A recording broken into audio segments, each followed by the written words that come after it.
In this video series, I will read to you the entirety of The Two Towers, which is the second book in the trilogy Lord of the Rings by J.R.R. Tolkien. Chapter 1: The Departure of Boromir. Aragorn sped on up the hill. Every now and again he bent to the ground. Hobbits go light, and their footprints are not easy even for a ranger to read. But not far from the top, a spring crossed the path, and in the wet earth he saw what he was seeking. I read the signs all right, he said to himself. Frodo ran to the hilltop. I wonder what he saw there. But he returned by the same way and went down the hill again. Aragorn hesitated. He desired to go to the high seat himself, hoping to see there something that would guide him in his perplexities. But time was pressing. Suddenly, he leaped forward and ran to the summit across the great flagstones and up the steps. Then, sitting in the high seat, he looked out. But the sun seemed darkened, and the world dim and remote. He turned from the north back again to north, and saw nothing save the distant hills. Unless it were that far away, he could see again a great bird like an eagle high in the air, descending slowly in wide circles down towards the earth. Even as he gazed, his quick ears caught sounds in the woodlands below. On the west side of the river, he stiffened. There were cries, and among them, to his horror, he could distinguish the harsh voices of orcs. Then, suddenly, with a deep-throated call, a great horn blew, and the blast of it smote the hills and echoed in the hollows, rising in a mighty shout above the roaring of the falls. "The horn of Boromir!" he cried. "He is in need!" He sprang down the steps and away, leaping down the path. Alas, an ill fate is on me this day, and all that I do goes amiss. Where is Sam? As he ran, the cries came louder, but fainter now, and desperately the horn was blowing.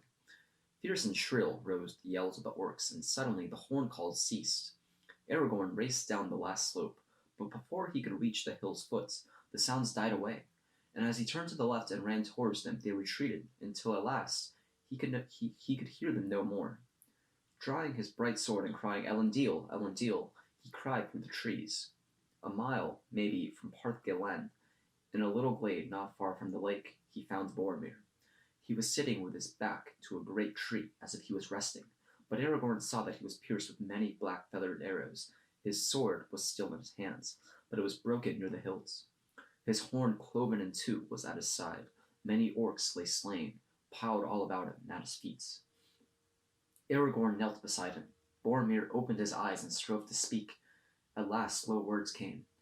"I tried to take the ring from Frodo," he said. "I am sorry. I have paid." His glance strayed to his fallen enemies. 20 at least lay there. "They have gone. The halflings, the orcs have taken them. I think they are not dead. Orcs found them." He paused, and his eyes closed warily. After a moment he spoke again. "Farewell, Aragorn. Go to Minas Tirith. Go to Minas Tirith?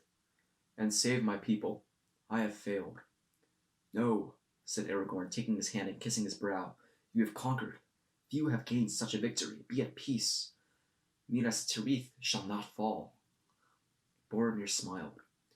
"Which way did they go? Was Frodo there?" said Aragorn. But Boromir did not speak again.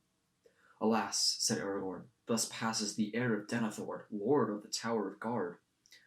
This is a bitter end. Now the company is all in ruin. It is I that have failed. Vain was Gandalf's trust in me. What shall I do now? Boromir has laid it on me to go to Minas Tirith. My heart desires it.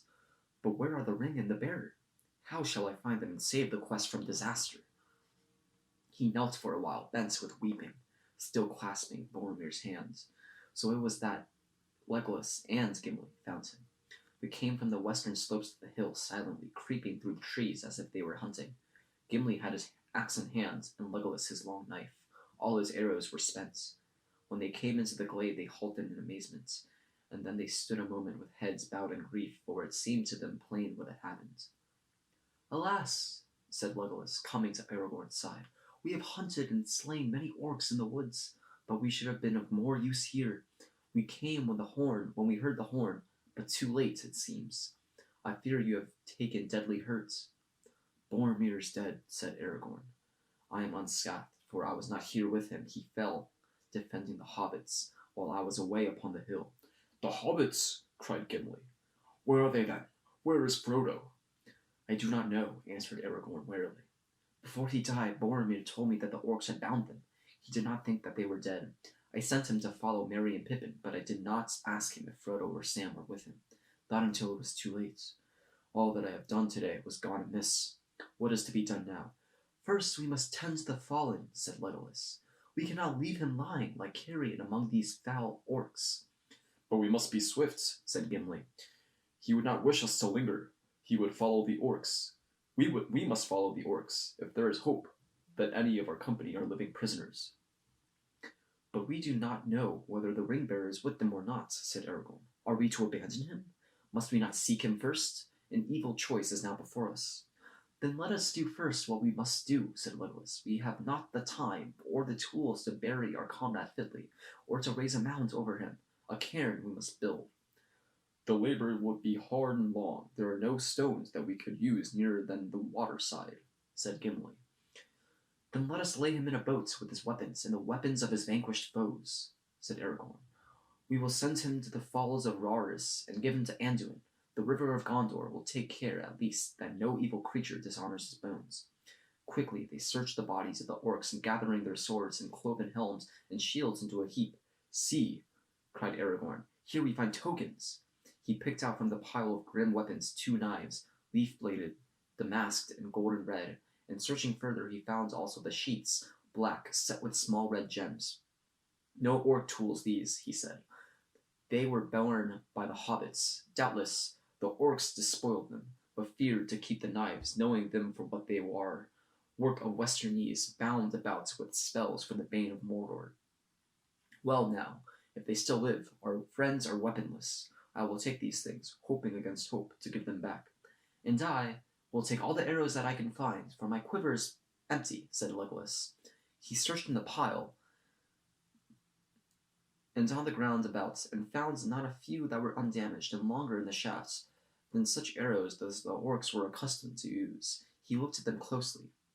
And Aragorn looked on the slain, and he said, Here lie many that are not folk of Mordor. Some are from the north, from the misty mountains, if I know anything of orcs and their kinds. And here are others, strange to me. Their gear is not after the manner of orcs at all. There were 4 goblin soldiers of greater stature, swart, slant-eyed, with thick eyes, with thick legs and large hands. They were armed with short and broad-bladed swords, not with the curved scimitars usual with orcs, and they had bows of yew, in length and shape like the bows of men.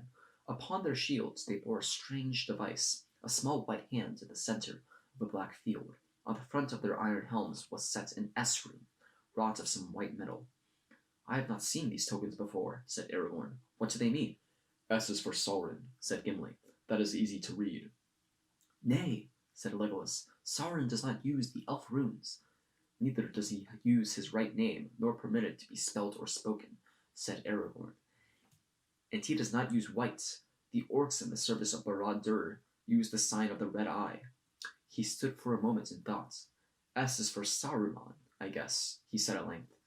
There is evil afoot in Isengard, and the west is no longer safe.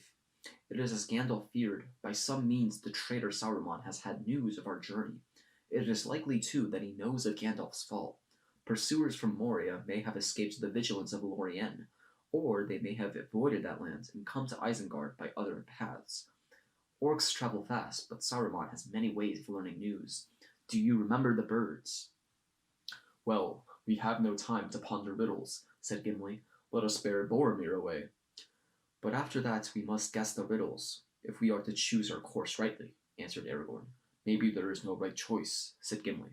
Taking his axe, the dwarf now cut several branches. These they lashed together with bowstrings and spread their cloaks upon the frame. Upon this rough bier they carried the body of their companion to the shore, together with such trophies of his last battle as they chose to send forth with him. It was only a short way, yet they found it no easy task, for Boromir was a man both tall and strong. At the waterside, Aragorn remains, watching the bier, while Legolas and Gimli hastened back on foot to Parth Galan. It was a mile or so, and it was some time before they came back, paddling 2 boats swiftly along the shore. There is a strange tale to tell, said Legolas. There are only 2 boats upon the bank. We could find no trace of the other. Have orcs been there? Asked Aragorn. We saw no signs of them, answered Gimli, and orcs would have taken or destroyed all the boats, and the baggage as well. I will look at the ground when we come there, said Aragorn. Now they laid Boromir in the middle of the boat that was to bear him away. The grey hood and elven cloak they folded and placed beneath his head. They combed his long dark hair and arrayed it upon his shoulders. The golden belt of Lorien gleamed about his waist. His helm they set beside him, and across his lap they laid the cloven horn and the hilts and shards of his sword. Beneath his feet they put the swords of his enemies. Then, hastening the prow to the stern of the other boats, they drew him out into the water. They rowed sadly along the shore, and turning into the swift-running channel, they passed the green sward of Park Glen. The steep sides of Tol Brandir were glowing. It was now mid-afternoon. As they went south, the fume of Araris rose and shimmered before them a haze of gold. The rush and thunder of the falls shook the windless air. Sorrowfully, they cast loose the funeral boats. There Boromir lay, restful, peaceful, gliding upon the bosom of the flowing water. The stream took him while they held their own boat back with their paddles. He floated by them, and slowly his boat departed, waning to a dark spot against the golden lights, and then suddenly it vanished. Rhoris roared on, unchanging. The river had taken Boromir, son of Denethor, and he was not seen again in Minas Tirith, standing as he used to stand upon the White Tower in the morning. But in Gondor, in after days, it long was said that the elven boats rode the falls in the foaming pool and bore him down through Osgiliath and past the many mouths of Anduin out into the great sea at night under the stars. For a while the three companions remained silent, gazing after him. Then Aragorn spoke. They will look for him from the White Tower, he said, but he will not return from mountain or from sea. Then slowly he began to sing.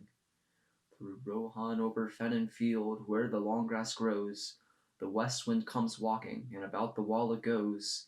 What news from the west, O wandering winds, do you bring to me tonight? Have you seen Boromir the Tall by moon or by starlight? I saw him ride over 7 streams, over waters wide and grey. I saw him walk in empty lands until he passed away. Into the shadows of the north I saw him then no more. The north winds may have heard the horn of the son of Denethor. O Boromir, from the high hall westwards I looked afar, but you came not from the empty lands where no men are. Then Legolas sang. From the mouths of the sea the south wind flies, from the sand hills and the stones. The wailing of the gulls it bears, and at the gates it moans. What news from the south, O sighing winds, do you bring to me at eve? Where now is Boromir the fair? He tarries, and I grieve. Ask not of me where he doth dwell. So many bones there lie on the light shores and the dark shores under the stormy sky. So many have passed down Anduin to find the flowing sea.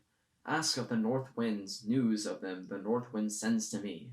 O Boromir, beyond the gates the seaward road runs south, but you came not with the wailing gulls from the grey sea's mouth. Then Aragorn sang again. From the gates of kings the north winds rise, and past the roaring falls, and clear and cold about the tower its loud horn calls. What news from the north, O mighty winds, do you bring to me today? What news of Boromir the bold, for he is long away? Beneath a Monhen I heard his cry, there many foes he fought. His cloven shield, his broken sword, they to the water brought. His head so proud, his face so fair, his limbs they laid to rest, and Rorris, golden Rorris falls, bore him upon its breast. O Boromir, the tower of guard shall ever northward gaze to Rorris, golden Rorris falls, until the end of days. So they ended. Then they turned their boats and drove it with all the speed they could against the stream back to Park Glen. You left the east wind to me, said Gimli, but I will say naught of it. That is as it should be, said Aragorn. In Minas Tirith they endure the east winds, but they do not ask it for tidings. But now Boromir has taken this road, and we must make haste to choose our own. He surveyed the green lawn, quickly but thoroughly, stooping often to the grounds. The orcs have been on this ground, he said. Otherwise nothing can be made out for certain. All our footprints are here, crossing and recrossing. I cannot tell whether any of the hobbits have come back since the search for Frodo began. He returned to the bank, close to where the rill from the spring trickled out into the river. There are some clear prints here. A hobbit waded out into the water and back. but I cannot say how long ago." "How then do you read this riddle?" asked Gimli. Aragorn did not answer at once, but went back to the camping place and looked at the baggage. "Two packs are missing, and one is certainly Sam's. It was rather large and heavy. This then is the answer. Frodo has gone by boats, and his servant has gone with him. Frodo must have returned while we were all away. I met Sam going up the hill and told him to follow me, but plainly he did not do so. He guessed his master's mind and came back here before Frodo had gone. He did not find it easy to leave Sam behind." "But why should he leave us behind, and without a word? That was a strange deed." "And a brave deed," said Aragorn. "Sam was right, I think. Frodo did not wish to lead any friend to death with him in Mordor, but he knew that he must go himself. Something happened after he left us that overcame his fear and doubts." "Maybe hunting orcs came on him, and he fled," said Legolas. "He fled certainly," said Aragorn, "but not, I think, from orcs." What he thought was the cause of Frodo's sudden resolve and flight Aragorn did not say. The last words of Boromir he long kept secrets. "Well, so much at last is now clear," said Legolas. Frodo is no longer on this side of the river. Only he can have taken the boat, and Sam was with him. Only he would have taken his pack. Our choice, then, is either to take the remaining boats and follow Frodo, or else to follow the orcs on foot. There is little hope either way. We have already lost precious hours." "Let me think," said Aragorn, "and now may I make a right choice and change the evil fate of this unhappy day." He stood silent for a moment. "I will follow the orcs," he said at last. "I would have guided Frodo to Mordor and gone with him to the end, but if I seek him now in the wilderness, I must abandon the captives to torment and death. My heart speaks clearly at last. The fate of the bearer is in my hands no longer. The company has played its parts. Yet we that remain cannot forsake our companions while we have strength left. Come, we will go now. Leave all that can be spared behind. We will press on by day and dark." They drew up the last boat and carried it to the trees. They laid beneath it such of their goods as they did not need and could not carry away. Then they left Parth Glen. The afternoon was fading as they came back to the glade where Boromir had fallen. There they picked up the trail of the orcs it needed little skill to find. "No other folk make such a trampling," said Legolas. "It seems their delight to slash and beat down growing things that are not even in their way." "But they go with a great speed for all that," said Aragorn, "and they do not tire. And later we may have to search for our path in hard, bare lands." "Well, after them," said Gimli. "Dwarves, too, can go swiftly, and they do not tire sooner than orcs. But it will be a long chase. They have a long start." "Yes," said Aragorn, "we shall all need the endurance of dwarves. But come, with hope or without hope, we will follow the trail of our enemies, and woe to them if we prove the swifter. We will make such a chase as shall be accounted a marvel among the three kindreds, elves, dwarves, and men. Forth the three hunters. Like a deer he sprang away. Through the trees he sped. On and on he led them, tireless and swift, now that his mind was at last made up. The woods about the lake they left behind. Long slopes they climbed, dark, hard-edged against the sky already red with sunset. Dusk came. They passed away, gray shadows in a stony land.